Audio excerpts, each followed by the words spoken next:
All right, the mission to the Pacific Northwest. Jason Lee, the first guy on the block, as I say. He didn't come by himself. He brought along with him his nephew, whose name was Daniel Lee, and a close friend of theirs, whose name was Cyrus Shepard. So 3 young single guys make the trip. Now, about a year later, we have these 2 individuals that we'll be looking at, not next week, but the week after that, because next week is one of our all-together Sundays. So we won't be meeting next week. The week after that, we'll look at Marcus and Narcissa Whitman, who of course had a ministry to the Cayuse down in the region of Walla Walla.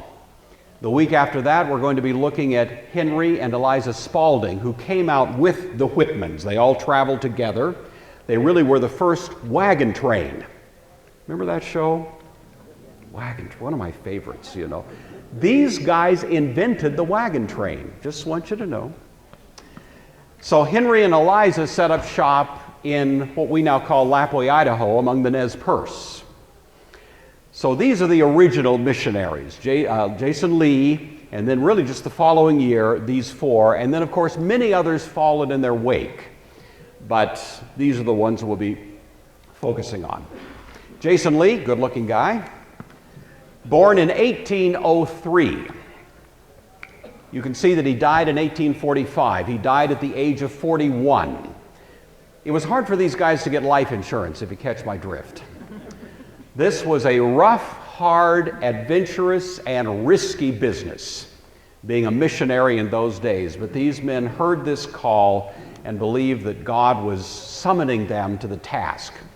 Who was Jason Lee? He was a Canadian by birth, although he went out under the auspices of American missionary support.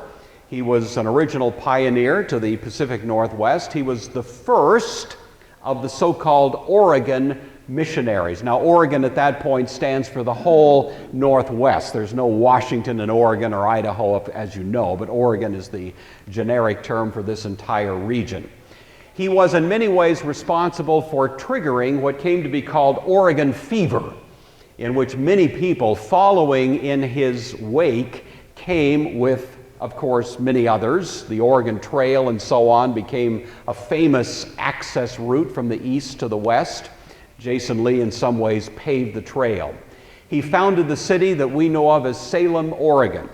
It was actually his associate, whose name was David Leslie, who came up with the name about 5 years after Jason Lee had died.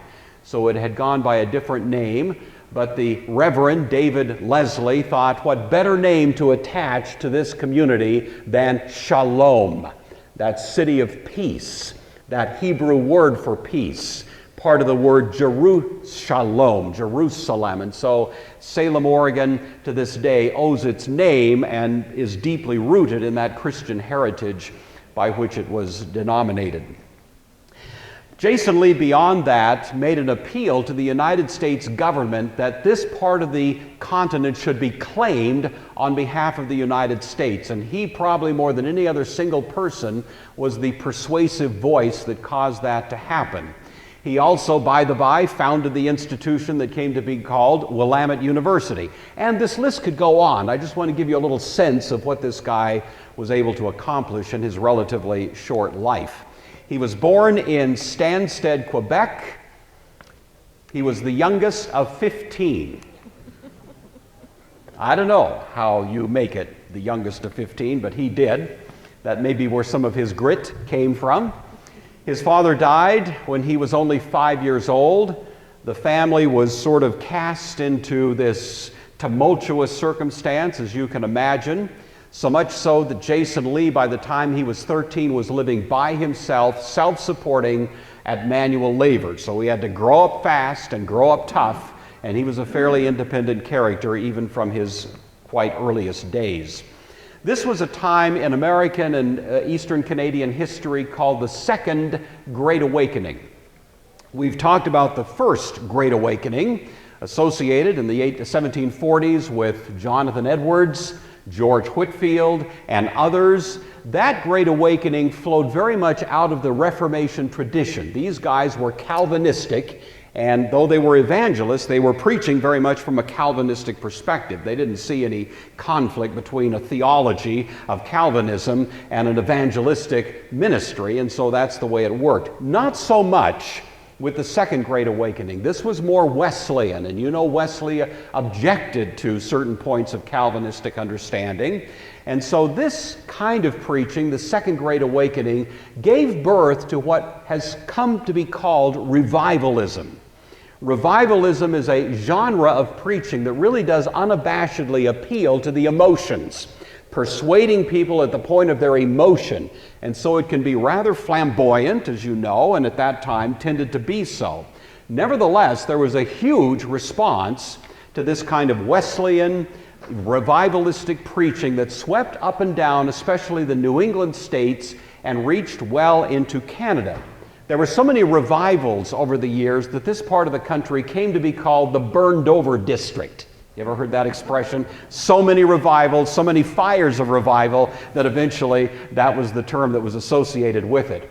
There were also, and I don't say this to impugn the reputation now of the Second Great Awakening, there were also some rather offbeat religious movements that spun out of the burned over district. It's no accident that Joseph Smith, the founder of the Mormon movement, was from Palmyra, New York, and had been very much exposed to that revivalistic preaching. The Millerite movement of the early 1800s that gave birth both to the Jehovah's Witnesses and to the Seventh-day Adventists was very much associated with this area and others. So again, I'm not trying to be disparaging or critical. I'm just saying, as a matter of historical interest, the burned over district gave rise to a very interesting panoply of religious expressions. But one that we're very happy about, however you may feel about the others, was our friend Jason Lee, who was indeed converted under revivalistic preaching at the age of 23. He immediately sensed that God was calling him into ministry, and almost immediately he enrolled at Wilbraham Wesleyan Academy, graduating in 1830 at the age of 27. This is it, stands to this day.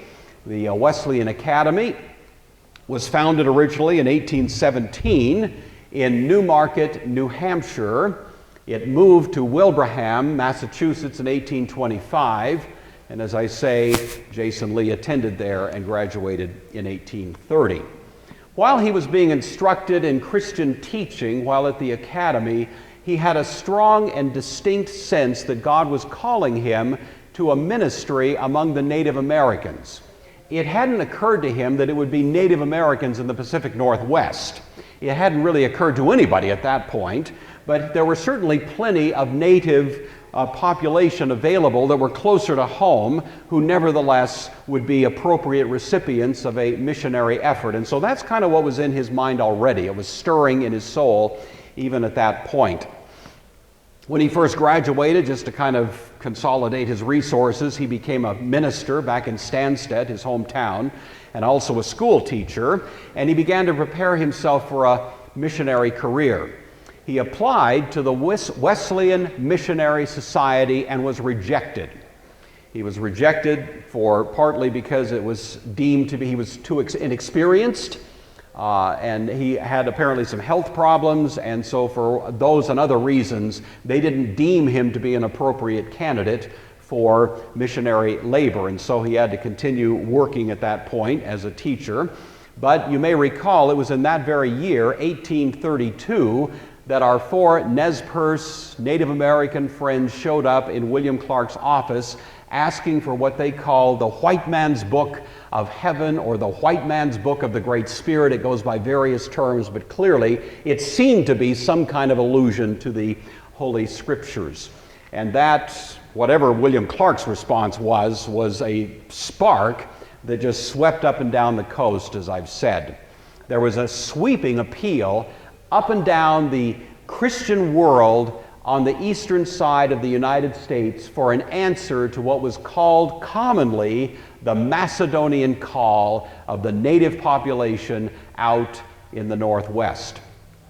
Well, Jason Lee found out about that, and that just lit a fire under him. He he avoided the Wesleyan Missionary Society and instead applied to a new group that had just been founded called the Methodist Episcopal Church. Now, I don't know about you, when I hear Methodist Episcopal Church, I think of something that sounds a little bit stodgy, almost like Presbyterian. But at this time, the Methodist Episcopal Church was just exploding out of this Second Great Awakening. So they were anything but stodgy. This was high adventure of the first order, and they were looking for people to respond to that Macedonian call, and almost with perfect timing, in walks Jason Lee, and he was chosen as the first guy to go out to the Pacific Northwest as a missionary on behalf of this mission group.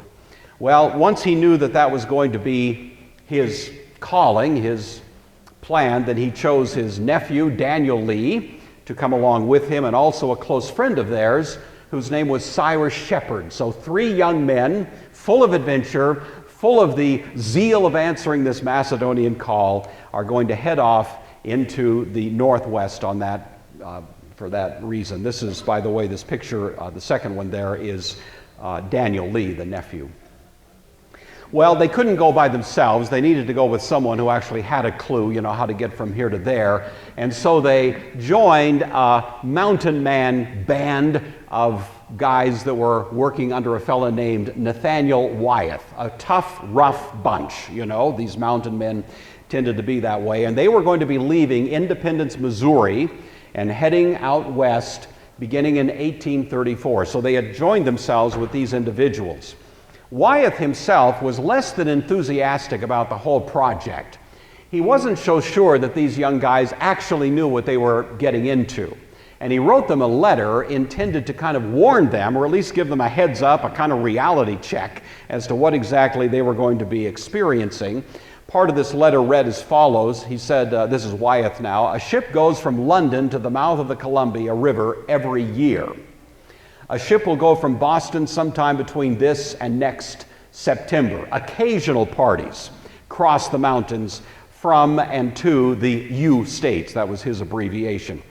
The point of the whole letter was to say, look, you guys are going to the planet Mars. There is no real significant contact with human society. Are you sure you're up for this? This was really kind of the warning tone of Wyeth's letter to them. But of course, these 3 men were undaunted by the warnings, and off they went, leaving in 1834 from Independence.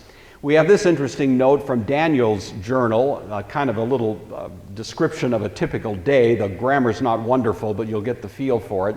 This is Daniel Lee's journal now. "We generally traveled about 20 miles a day, halting near noon to bait and take dinner, and encamping early to give our animals time to fill themselves before dusk, when then were all brought within camp, where they remained till morning. Then the cry, 'Turn out,' was heard from Captain Wyeth." So every morning Captain Wyeth gave the command, "Turn out," meaning get out of bed, let's get going, and off they went for the next day's journey. Jason Lee himself, with increasing anticipation, was looking forward to reaching the Pacific, and from his journal on June 18th, 1834, the following: "It gives me great pleasure to reflect that we are descending towards the vast Pacific. With blessing and preservation of the Almighty, we shall soon stand upon the shores that have resisted the fury of the proud swelling waves of the mighty Pacific from time immemorial." It was about a 2,000-mile journey, and they